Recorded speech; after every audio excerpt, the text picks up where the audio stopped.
pašu svētāko tu neaizmirsti, vai celies debesīs, vai jūs gāji mirsti, vai draugu pulkām dāli savu prieku, vai viens pats satiecies ar pretinieku, tu esi Latvija.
Latvija.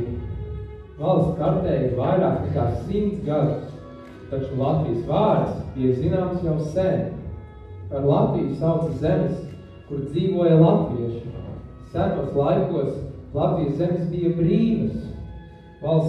Vēlāk tās iekāroja vācu bruņinieki un kopā ar Igauniju apvienoja Livonijā. Vēlākos laikos Latvija bija vairāk citas zemes varā. 1918. gada 18. novembrī latvieši izveidoja savu valsti un atguva brīvību. Saprotams, ka valstī ar tik grūtu un sarežģītu likteni bija ļoti grūti izdzīvot. Bet jūs nekad Latvijas vēsturē neatradīsiet karaļus vai iekarotājus, bet noteikti atradīsiet cilvēkus, kas spēja pastāvēt par savu valsti. Iedziļinoties vēstures līkločos, vienmēr ir jāatcerās, ka tur ir piedalījušies gan jūsu vecvecāki, gan vecāki, kā arī tu pats jau tagad veido Latvijas vēsturi.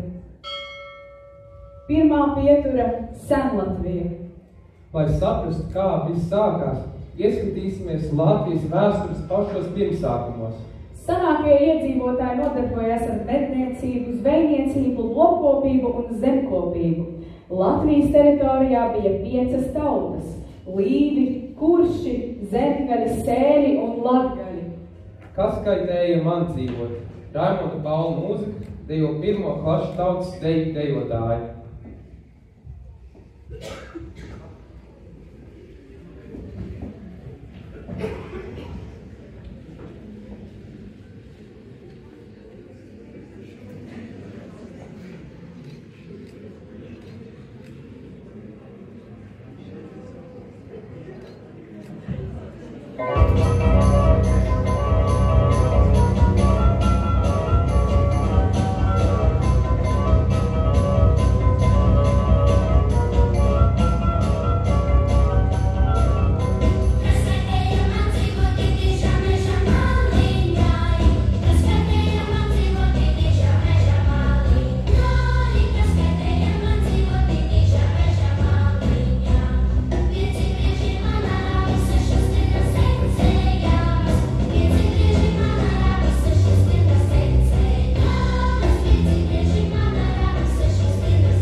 Senlatvieši ticēja dabas spēkiem, kā piemēram saulē, lietum, mežam un ugunī. Viņi godināja senčus un svinēja gada ritma svētkus, kā Jāņus un Miķeļus. Ar laiku viņu dzīvesveids un tradīcijas veidoja pamatu latviešu tautai un kultūrai. Folkloras kopa Rulla.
zemi, mežus, upes un jūras krastus.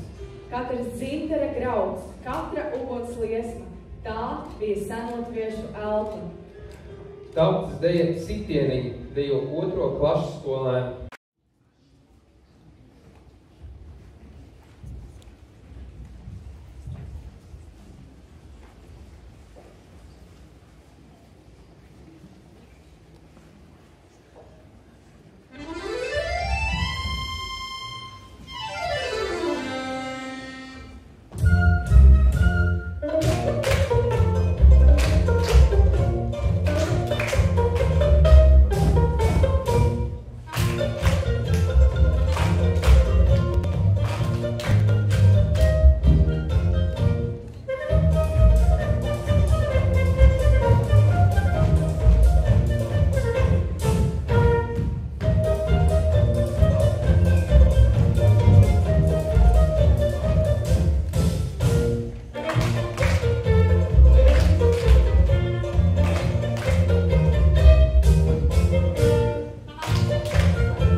Iedzīvo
1200. gadā Latvijas teritorijā pa Daugavas upi iebrauca kuģi, kurus vadīja bīskaps Alberts.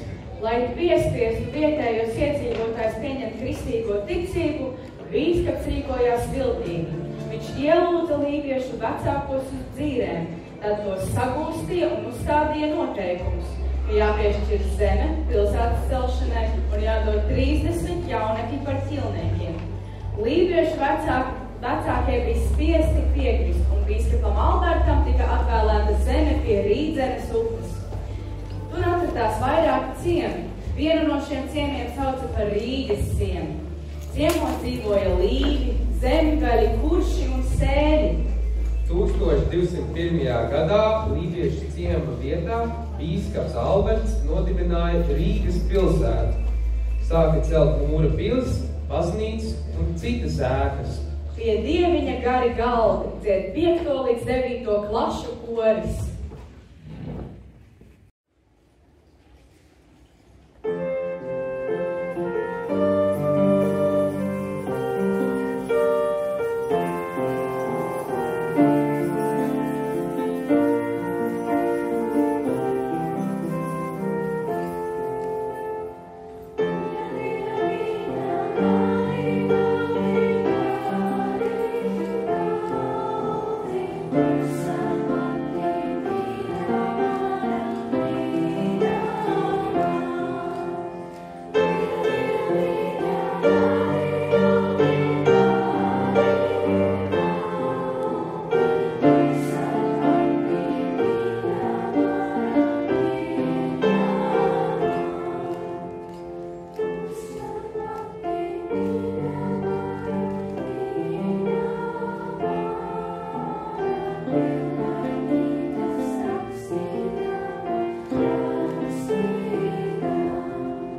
arhibīskaps, Livonijas ordenis, paši rīdzenieki un tuvākie kaimiņi.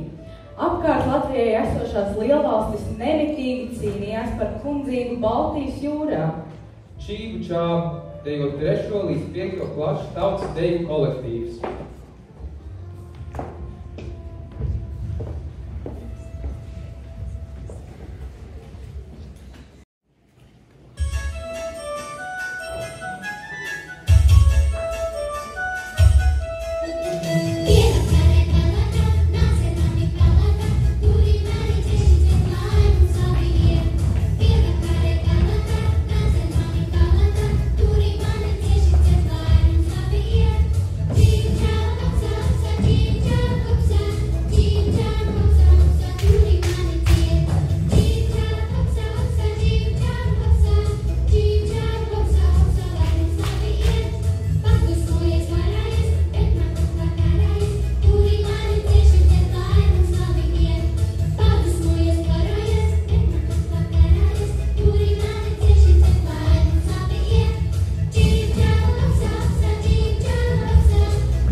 Arī kungu pilsētā dzims tauta, starp akmens mūriem un likumu ritām mostas dziesmu par brīvību, par savu vietu pasaulē. Kādu mani mīli, Raimons Tigls un Noris Ikstenes vārdi, dzied Rīgas kultūra vidusskolas jauktais koris.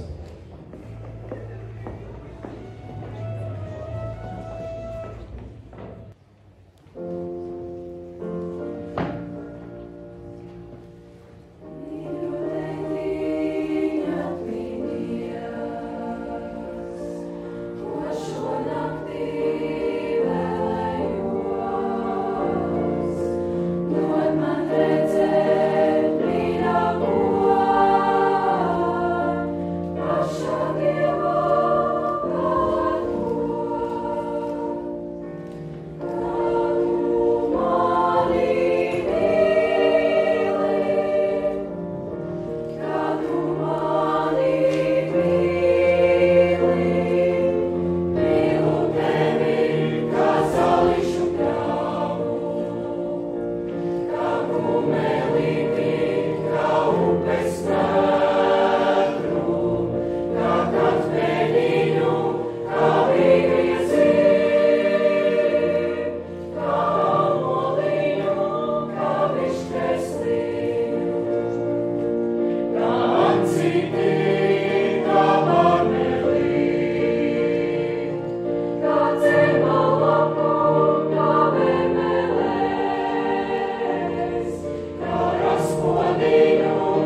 Latvijā nāca ar reformām.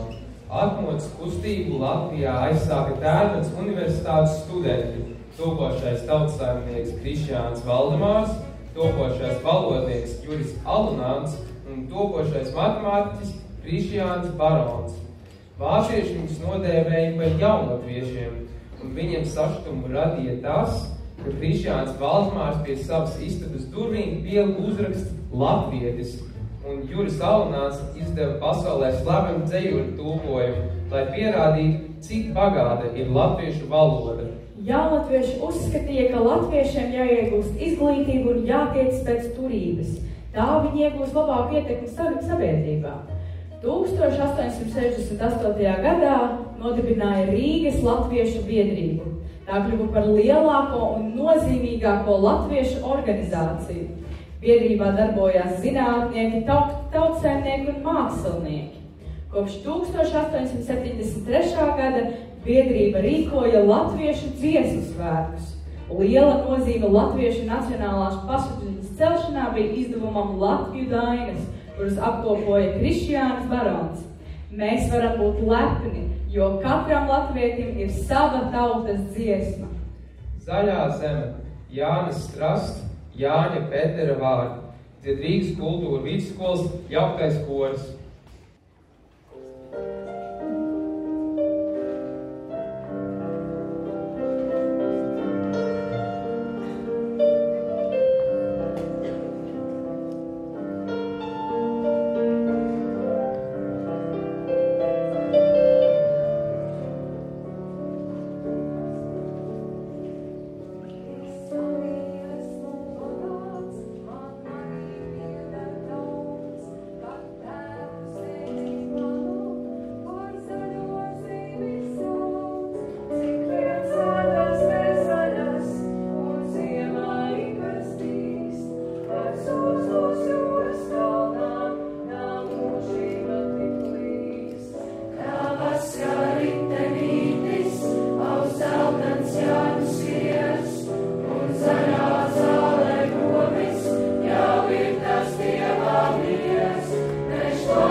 Latviešu strēlnieku dziesma Tik dūņas gaisā skrēja, izpild roka klase.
Aplaudēsim visiem kolektīviem un to vadītājiem.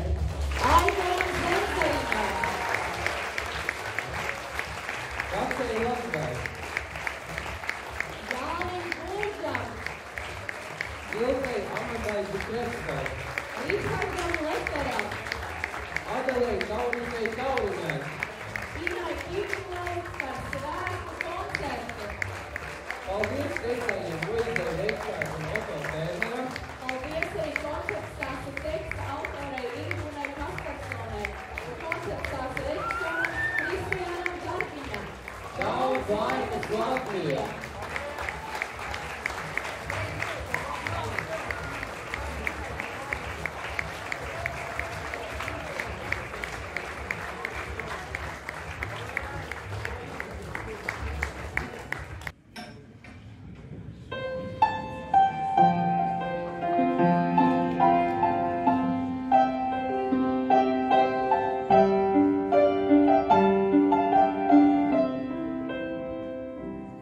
Tu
Kārlis, Dievs svētī Latviju!